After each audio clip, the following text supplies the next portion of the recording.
Hello from the Borg bunker. It's you, Borg here. Resistance is not futile, although explaining reality seems to be something that gets under some people's skin. This is just a short note, as I seem to have stumbled myself into an internet trap, and I've been talking to speaking with Americans, I guess. I don't know. We're looking at some interesting issues that are happening in the United States.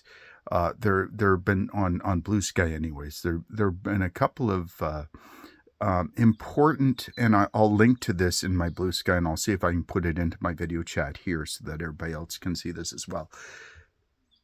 An understanding of where the United States is, where they're headed, where the international energy market is going, and the absolute debauchless shock that we are all now experiencing. I mentioned yesterday that I had a conversation with my brother-in-law, and I rather pissed him off because I'm not hopeful enough.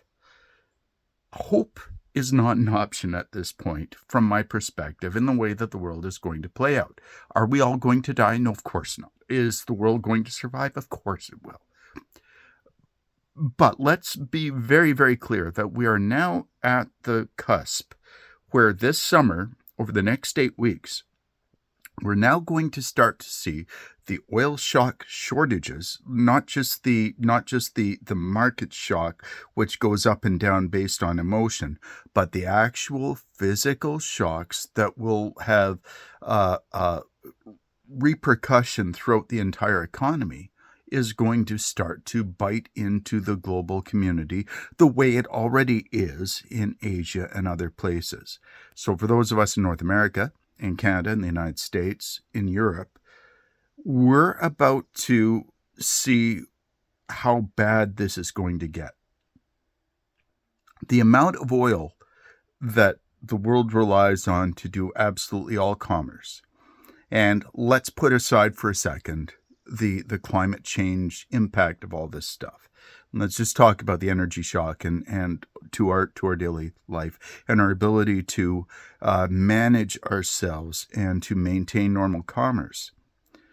That's about to change in a variety of very stark ways.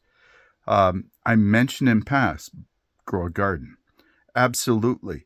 If you are able to, grow a garden, because within about 8 weeks, we're going to see that oil is going to go north of $200 a barrel. What that means is we get into demand destruction territory.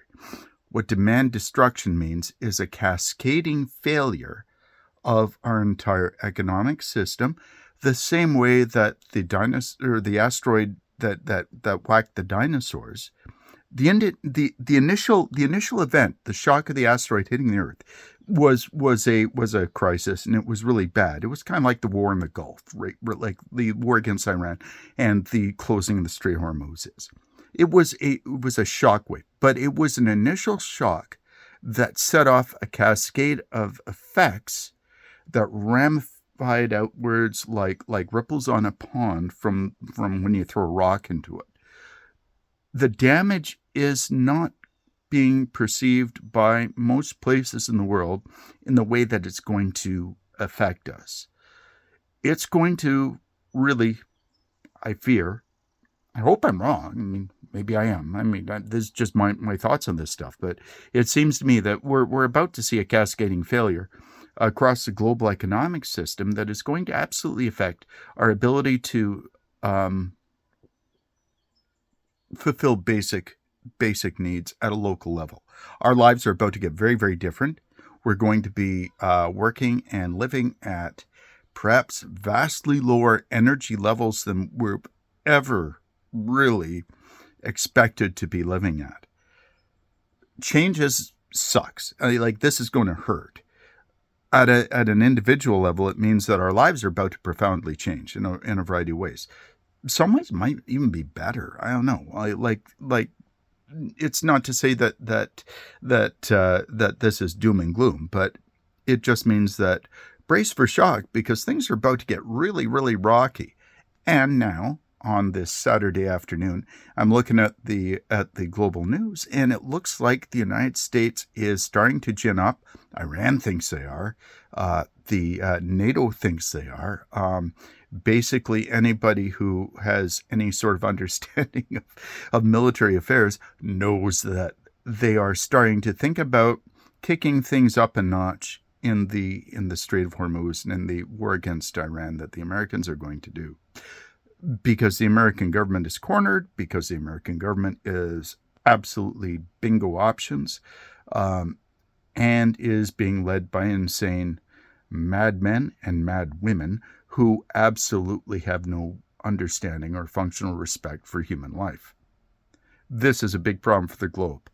I've been kind of super critical on Blue Sky, and if anybody here is on Blue Sky and has seen my post this morning, I apologize for sounding a little bit nasty. It was not my intent. What I'm trying to do is just trying to be blunt and clear about this situation.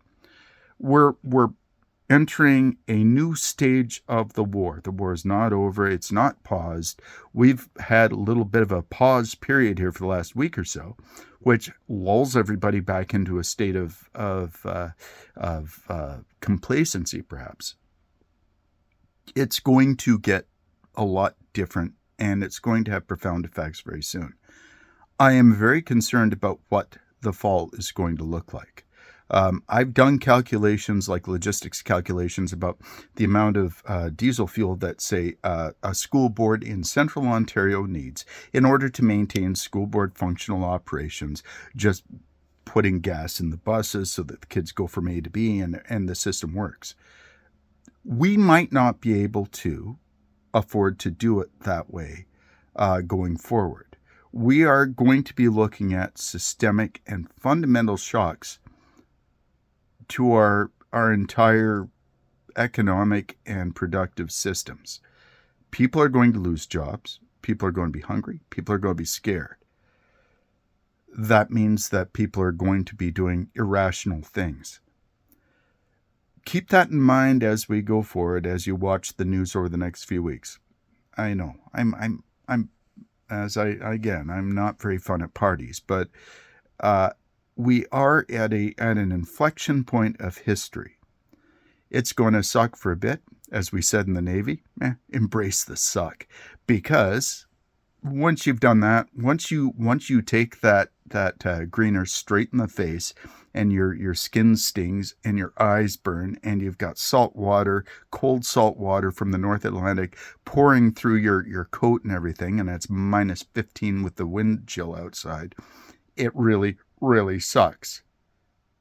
But you get through it, and it does get better. It will get better. We've got this. We can handle this as a species. We've dealt with these shocks before, so we're going to get through this. But the next summer and the next 6 or 7 months, I think, are probably going to be things that, maybe if I get around to writing History of the World, we'll be discussing in chapter 21 about how the 21st century rolled out for everybody. We'll get through it, but beware, just a heads up, I guess. Do what you can to plan for yourself. Don't worry about like prepping or stuff like that, because these are systemic changes. These aren't things that you can't squirrel away enough food to live the rest of your life in a bunker or anything like that. All you can do is lean into each other in a community environment, work together with other people, do your best to make connections. The only way we ever get through any of these problems in our history as a species, as a country, as Canada, is by working together and helping each other and leaning on each other, which I absolutely hate. I hate asking anybody for any favors or anything like that. But we're going to have to start to do that, because we're all going to be leaning into each other in order to survive the next little while. Anyways, from the Borg Bunker, some thoughts on Saturday, May 2nd, and happy birthday to my brother. I think he's 215 years old now. Sorry, Jeff. I'm just teasing.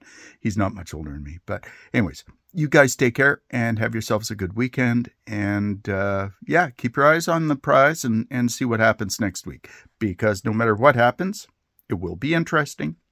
Talk to you later.